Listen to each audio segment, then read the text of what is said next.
के धर्म तुई मैया बचैलू।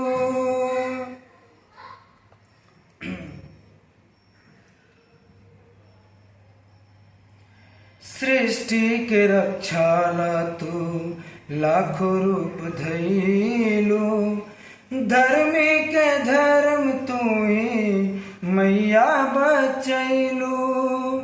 धर्मी के धर्म तुई मैया बचैलू।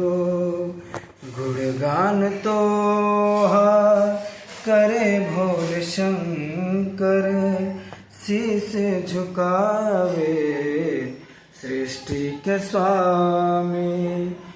सदा वसंतं हृदयारविन्दे भवं भवानी सहितं नमामि।